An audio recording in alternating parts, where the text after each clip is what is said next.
हरे कृष्णा। सभी को मेरा दंडवत प्रणाम।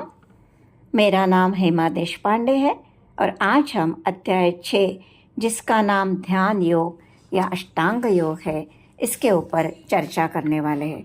तो चलिए हम गुरु की प्रार्थना करके इस विषय को आगे बढ़ाएंगे। ओम अज्ञानतिमिरान्धस्य ज्ञानाञ्जनशलाकया चक्षुरुन्मिलितं येन तस्मै श्रीगुरवे नमः। गुरुर्ब्रह्मा गुरुर्विष्णु गुरुर्देवो महेश्वरा गुरुः साक्षात् परब्रह्म तस्मै श्रीगुरवे नमः। श्रील प्रभुपाद की जय।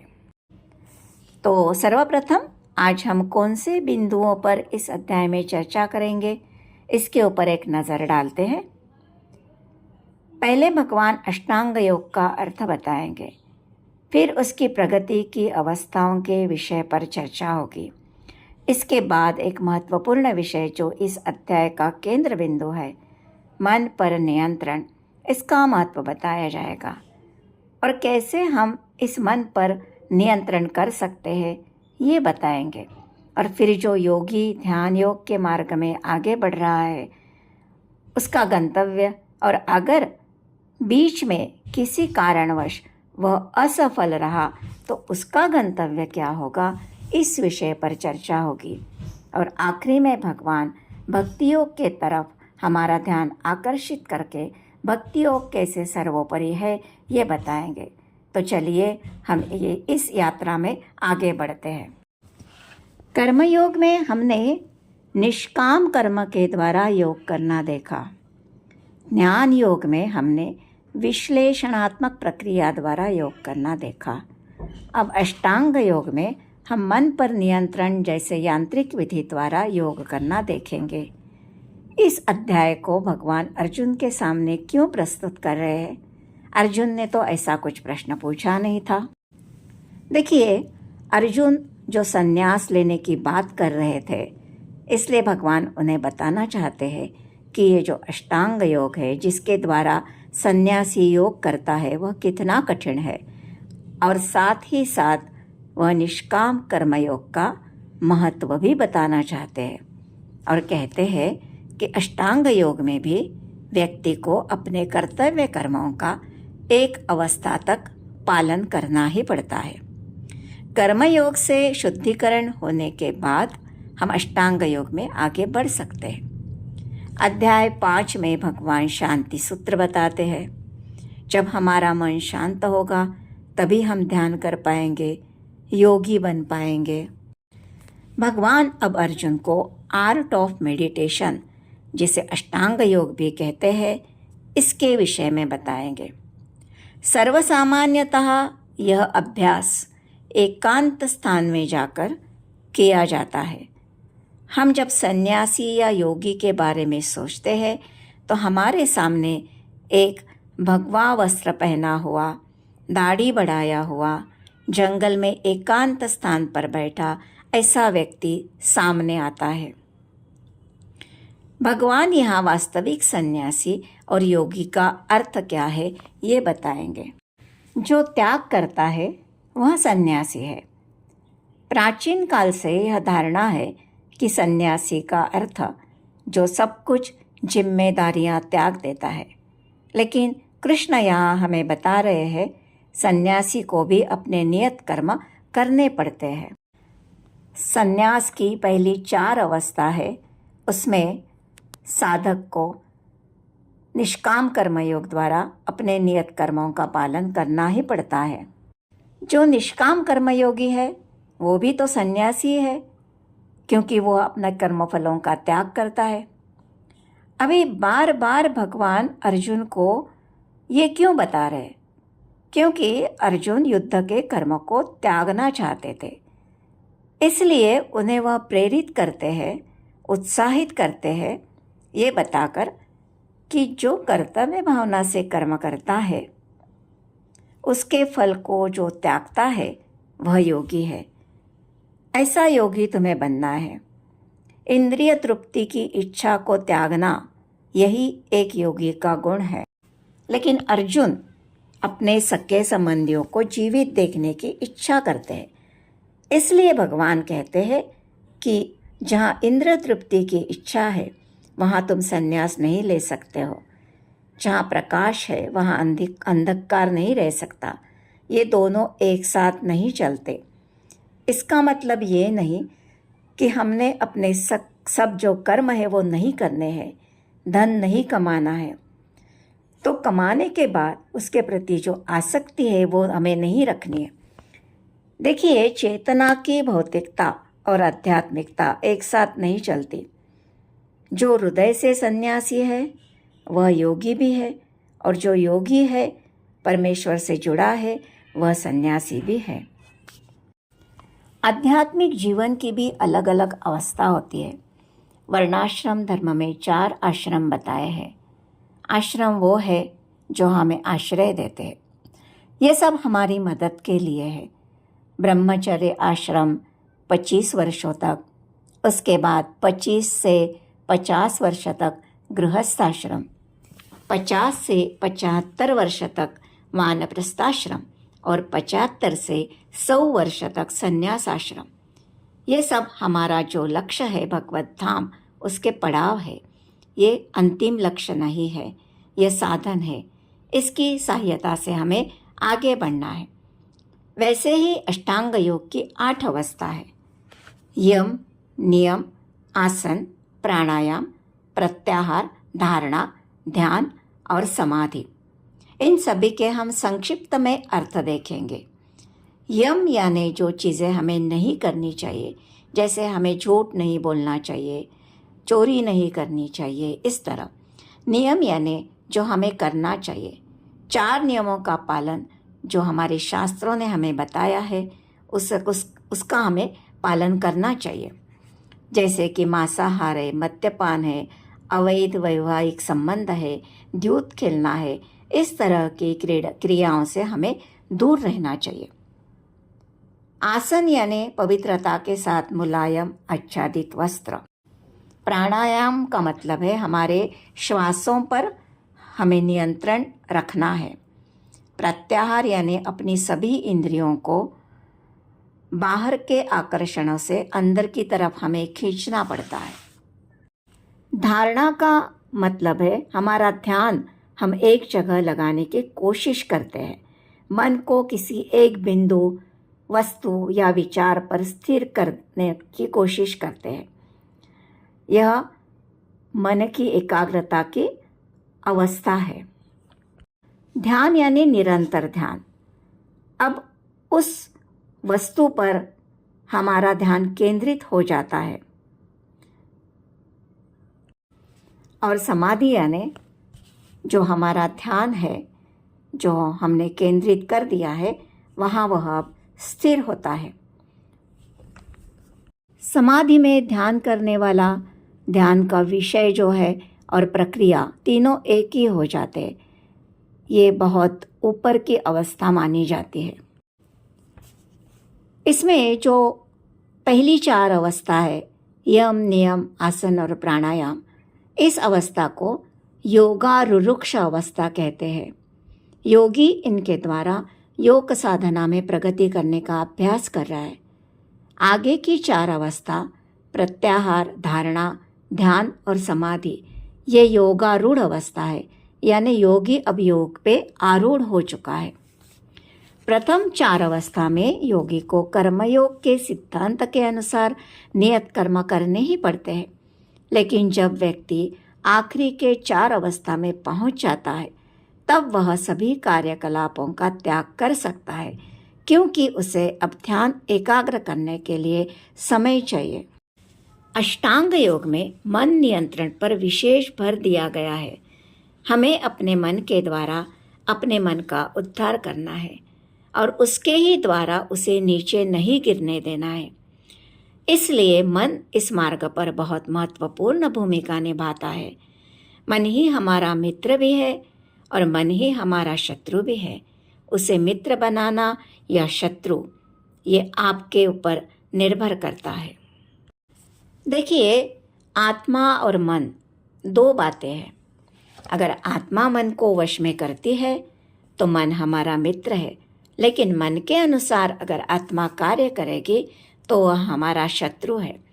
जो ये कहता है कि भाई मैं तो मेरे मन का राजा हूँ, तो वह मन का गुलाम है, राजा नहीं। मन को वही बातें करनी चाहिए जो शास्त्रों ने हमें बताई है, जो सही है। आजकल हम देखते हैं कि सबसे बड़ी बीमारी मानसिक है। उसके अलग अलग रूप हम देखते हैं, जैसे मोबाइल एडिक्शन है, बढ़ती हुई गुनहगारी है, ड्रग्स एडिक्शन है, स्ट्रेस जिसके कारण नींद की बीमारी आती है। इन सभी का मन कमज़ोर है। इसीलिए आत्महत्या का जो स्तर है, आत्महत्या करने की जो वृत्ति है वह बढ़ रही है। ज़्यादा खाना, शराब पीना, ये इसीलिए व्यक्ति करता है कि उसके मन पर नियंत्रण नहीं है, वो हमें नियंत्रित कर रहा है। ये जो मन है उसे बुद्धि कंट्रोल करती है, और ये बुद्धि तभी बलवान होती है जब हम उसे शास्त्र का ज्ञान देते हैं। भगवद गीता, भागवतम, गुरु, साधु, शास्त्र, ऐसे आधार पर हम उसे क्या करना चाहिए ये सिखाते हैं। ये बुद्धि को सशक्त बनाता है और फिर वह मन को लगाम लगा सकती है। इसके बाद भगवान जो योगारूढ़ व्यक्ति है उसके लक्षण बताते हैं। ऐसा व्यक्ति अपने मन को जीत लेता है, वह परमात्मा को प्राप्त करता है, उसे आंतरिक शक्ति प्रदान करता है। गर्मी, ठंडी, सुख, दुख, मान अपमान के तरफ उसकी समान दृष्टि रहती है। कंकड़, पत्थर और सोने को वह समान भाव से देखता है। शत्रु और मित्र को समान भाव से देखता है, इसलिए वह शांति का अनुभव करता है। हमारा मन एक उपकरण है, एक साधन है, जिसके द्वारा हम जीवन में ऊपर भी चढ़ सकते हैं और नीचे भी गिर सकते हैं। ये सभी लक्षण बताने के बाद श्री कृष्ण अर्जुन से पूछ रहे हैं कि अर्जुन, क्या तुम इस अवस्था में हो? अर्जुन समझ जाते हैं, क्योंकि वह अभी भी पराया, अपना, शत्रु, मित्र इस तरह की सोच रखते हैं।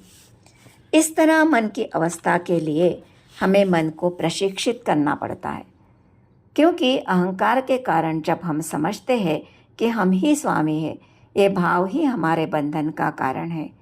इसलिए हमें सभी कार्य भक्ति के साथ करने की सलाह दी जाती है। लेकिन हमें अगर कहा गया कि सब कार्य छोड़कर भगवान का नाम ही लो, तो वो संभव नहीं होगा। हमारी इच्छाएं अभी तक खत्म नहीं हुई है, उसे हम दबा रहे हैं। इसलिए ये बताया जाता है कि थोड़ा कार्य भी करो और उसके साथ थोड़ा जप भी करो। धीरे धीरे व्यक्ति का मन जप करने में लगने लगता है और वह स्वभाव बनता है। इस तरह से हमें मन को धीरे धीरे प्रशिक्षित करना पड़ता है, और इसके लिए हमें साधु, शास्त्र, गुरु इनके आदेशानुसार चलना पड़ता है। प्रभुपाद जी हर जगह मन को कृष्ण भावनामृत में रखा जाए, यानी कि हर कार्य कृष्ण को केंद्र में रखकर करना है, ये सलाह देते हैं। तुम कार्य तो करते ही हो, तो उसके पीछे कृष्ण की प्रसन्नता को ले आइए। बस हमें इतना ही तो करना है। भक्ति के कार्य रसपूर्ण होते हैं, इसलिए व्यक्ति का मन उसमें रमता है और बार बार वो ऐसे कार्य करने के लिए आगे बढ़ता है, ऐसे कार्य करते रहता है। अब हम ज्ञान और विज्ञान, ये जो दो चीज़ें हैं, इसमें क्या अंतर है ये देखते हैं। देखिए, हम जब स्कूल में पढ़ते हैं तो हमें पहले थियरी बताई जाती है, और वो थियरी के आधार पर हम लेबोरेटरी में जाकर प्रैक्टिकल करते हैं। तो जो ज्ञान है हमें थियोरेटिकल नॉलेज दे रहा है, लेकिन जो विज्ञान है हमें उसकी अनुभूति देता है। उदाहरण के लिए हम देखते हैं कि एक रसगुल्ला है, वो सफ़ेद रंग का है, बहुत मुलायम है, रस भरा है। तो ये हमें जब बताया जाता है तो हमें उस रसगुल्ले के विषय में ज्ञान मिल रहा है। लेकिन जब हम उसे चखते हैं, खाते हैं, उसका आस्वादन लेते हैं तो हमें उसका अनुभव होता है। तो ये जो स्वाद का अनुभव है इसे विज्ञान कहेंगे। इसलिए हमें सिर्फ ज्ञान लेकर ठहरना नहीं है, उसे हमें साधु संग और शास्त्रों के अनुसार अनुभूत भी करना है। जब आप कोई आध्यात्मिक विषय सुनते हो तो वह आपके कान के स्तर पर ही रहता है, लेकिन जब आप उसे बार बार सुनते हो तो उसका ध्यान आप करते हो, उसका चिंतन आप करते हो। देखिए, हम किसी से अगर सुनते हैं कि इंद्रिय विषय दुख का कारण है, तो ऊपरी स्तर से हम ये सोचते हैं कि हमें तो इसमें मज़ा आता है, लेकिन जब हम हमारे मस्तिष्क के स्तर पर जाकर उसे सोचते हैं तो हमें धीरे धीरे समझता है कि इसमें दुख है। जब कोई भी सुख आता है कभी अकेला नहीं आता है, दुख को लेकर आता है। और इसका जब हम अनुभव करते हैं तो हमें ये बात समझ में आती है, तब तक हम इसे समझते नहीं हैं। आध्यात्मिक जगत में जो ज्ञान है पहले कष्टकारक लगता है, लेकिन बाद में यह सुखी सुख देता है जो शाश्वत सुख है। ज्ञान लेकर हम आचरण में नहीं लाते हैं तो वह निरर्थक है। जब हम साधना करते हैं तो ज्ञान हमारे हृदय में उतरता है और उसके बाद हम उसे बेझिझक स्वीकार कर लेते हैं। ज्ञान जब विज्ञान में परिवर्तित होता है तभी हमें संतुष्टि मिलती है। जब हम भगवान का नाम लेंगे तभी हम उनकी दिव्य रूप, गुण और लीलाओं को समझ पाएंगे। अभी भगवान ये योगी जो है ये कौन सी प्रक्रिया से इस अष्टांग योग में आगे जाते हैं ये बताएंगे। ऐसे योगी को एक मुलायम कुशा पे, ऐसे स्थान पर जो बहुत ऊंची ना हो, बहुत नीची ना हो, और वह स्थान पवित्र हो, एकांत जगह में हो, जहाँ वह अपनी शरीर और गर्दन को सीधा रखकर अपना मन परमेश्वर में लगा पाएगा, ऐसी जगह उसे बैठना है। उसे सभी इंद्रिय तृप्ति के संग्रह भाव को त्यागना है। अपने श्वासों पर उसे नियंत्रण लेकर आना है। इस प्रकार शरीर, मन तथा कर्म में योगी की निरंतर संयम का जो अभ्यास है वो उसे करना पड़ता है। और जब इस भौतिक अस्तित्व की समाप्ति होती है तब उसे भगवत धाम प्राप्त होता है। प्रभुपाद जी अपने तात्पर्य में हर जगह भक्ति की श्रेष्ठता लेकर आते हैं। बताया गया है कि योगी को संग्रह भाव को त्यागना है। तो प्रभुपाद जी कहते हैं कि जो कृष्ण भावना भावित व्यक्ति होता है वह तो भली भांति ये जानता है कि हर वस्तु श्री कृष्ण भगवान की है और उसी जितनी हमें ज़रूरत है, आवश्यकता है, उतनी ही स्वीकारनी चाहिए। तो वह अपने आप संग्रह भाव से मुक्त रहता है। भक्ति योगी जो है हर चीज़ को भगवान से जोड़ता है और अष्टांग योगी जो है हर चीज़ को वैराग्य से छोड़ता है। देखिए, शरीर के जो अंग है वो पूर्ण शरीर के लिए कार्य करते हैं, स्वयं के तुष्टि के लिए नहीं, पूर्ण शरीर के तुष्टि के लिए कार्य करते हैं। इसी प्रकार हमारा जीव जो है वो भगवान का अंश है, तो जीव को भी स्वयं के तुष्टि के लिए नहीं अपितु परब्रह्म के तुष्टि के लिए कार्य करना चाहिए।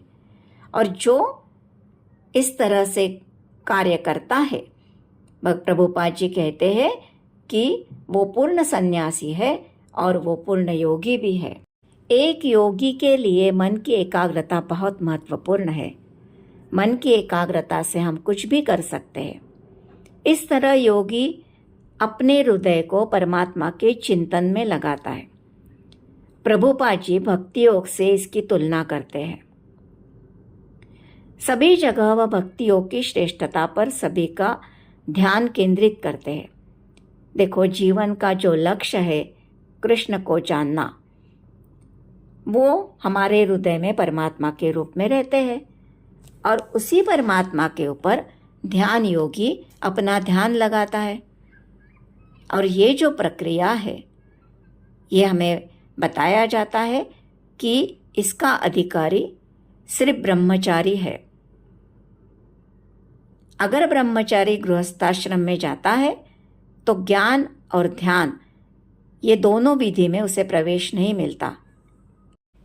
लेकिन प्रभुपाद जी ये कहते हैं कि भक्ति गृहस्थाश्रमी कर सकता है और भक्ति संप्रदाय इतना शक्तिशाली है कि अगर कोई भगवान की सेवा में लगता है तो उसका आकर्षण स्वतः ही इंद्रिय विषयों से निकल जाता है, क्योंकि जब वह भक्ति के उच्च रस का आस्वादन करता है तो अपने आप वह निचला रस जो भौतिक भोगों से मिलता है उसे छोड़ देता है।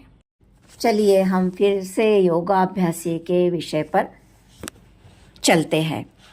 तो जो योगाभ्यास करता है उसे ना अधिक खाना चाहिए, ना अधिक सोना चाहिए, नियमित रहना चाहिए। एक सिद्ध योगी का जो मन रहता है वो इस तरह से रहता है जिस तरह हवा रही स्थान पर दीपक डगमगाता नहीं, उसी तरह उसका मन अविचलित रहता है। वह आत्म तत्व में स्थिर रहता है और ऐसे स्थिति में वह अत्यंत आनंद का अनुभव करता है। उसे असीम सुख की प्राप्ति होती है और समस्त दुखों से उसे मुक्ति प्राप्त होती है। ऐसे योगी की दृष्टि इस तरह होती है, वह यह सोचता है कि सभी आत्मा है और सभी में परमात्मा है और ये सभी आत्मा और परमात्मा में समाये हुए हैं। योग प्रक्रिया में मन के निश्चय से हम सब कुछ कर सकते हैं। इसके लिए पंचतंत्र की एक कहानी सुनते हैं। एक चिड़िया थी, वह अपने अंडे समुद्र के तट पर देती है और कुछ कार्य करने के लिए उड़कर चली जाती। जब वापस आती है तो देखती है कि उसके अंडों को समुद्र ने अपने पानी में समा लिया है। तब वह समुद्र से प्रार्थना करती है कि कृपया उसके अंडे उसे वापस कर दीजिए, लेकिन समुद्र मानता नहीं। वह कहती है, अगर तुमने अंडे वापस नहीं किए तो मैं तुम्हारे सारे जल को ख़त्म कर दूंगी। देखिए, एक छोटी सी चिड़िया समुद्र का पानी ख़त्म करने की बात कर रही है और ये सुनकर समुद्र हंसने लगता है। उसके बाद जब चिड़िया देखती है कि समुद्र नहीं मान रहा तो वह अपने कार्य में लग जाती है और वह दिन रात अपनी छोटी छोटी सी चोंच से थोड़ा थोड़ा पानी लेकर बाजू में डालने लगती है। अब सभी ब्रह्मांडों में ये बात फैल जाती है कि एक छोटी सी चिड़िया समुद्र का पानी सुखाने का प्रयास कर रही है। जब गरुड़ जी जो पक्षियों के राजा है उन्हें ये पता चलता है तो वो कहते हैं कि मैं उसकी मदद करूँगा और वह आकर समुद्र से कहते हैं, देखो चिड़िया के अंडे उसे वापस कर दो, नहीं तो मैं तुम्हारा समाचार लूँगा। अब समुद्र डरता है और चिड़िया के अंडे उसे वापस करता है। इसलिए हमें समझना है कि मन के निश्चय से और भगवान की सहायता से हम कुछ भी असंभव को संभव कर सकते हैं। यहाँ चिड़िया जो है वह आत्मा है, समुद्र हमारा मन है और गरुड़ भगवान है। कभी कभी हमारा समुद्र जैसा मन बड़ा शोर करता है तो हम डर जाते हैं, लेकिन अगर हम भगवान की सहायता लेंगे तो उसे हम कंट्रोल में ला सकते हैं। जब भगवान ये अष्टांग योगी के विषय में अर्जुन को इतनी सारी बातें बताते हैं तो ये सुनकर हम सभी के मन में ये विचार आता है कि क्या साधारण मानव के लिए ये अष्टांग योग करना संभव है? तो अर्जुन के मन में भी ये आता है और इसलिए वह भगवान से कहते हैं कि हे भगवान, ये साधारण व्यक्ति के लिए अव्यावहारिक है, असहनीय है, क्योंकि हमारा मन कैसा है? हमारा मन चंचल है, हमारा मन उच्छृंखल है, हमारा मन हठीला है और हमारा मन बलवान भी है। उसे वश में करना वायु को वश में करने से भी कठिन है। देखिए अर्जुन, जिनकी एकाग्रता कितनी बलशाली थी, उन्होंने इस एकाग्रता से ऊपर लटकाई मछली की आँख को पानी में देखकर बाण चलाया था, उन्हें ये बात कठिन लग रही है। तो हम जैसे सामान्य व्यक्ति की बात ही क्या है? हमारा मन जो है उसकी अवस्था तो इस तरह है, मर्कटस्य सुरापान तस्य वृश्चिकदंशनम तन्मत्ते भूत संचारा यद्वा तत्वा भविष्यति। हमारा पागल मन जिस तरह बंदर को शराब पिलाई जो पहले से ही चंचल है, उस पर उस शराबी बंदर को बिच्छू ने काटा तो वो और उछलेगा, और उसके ऊपर उसमें भूत संचारा तो क्या होगा। ऐसे हमारे मन की अवस्था है। हमारे मन में एक दिन में 60 से 80 हजार विचार आते जाते रहते हैं, और ये कार्य मन निरंतर करते रहता है। इसे नियंत्रण में लाना बहुत कठिन काम है।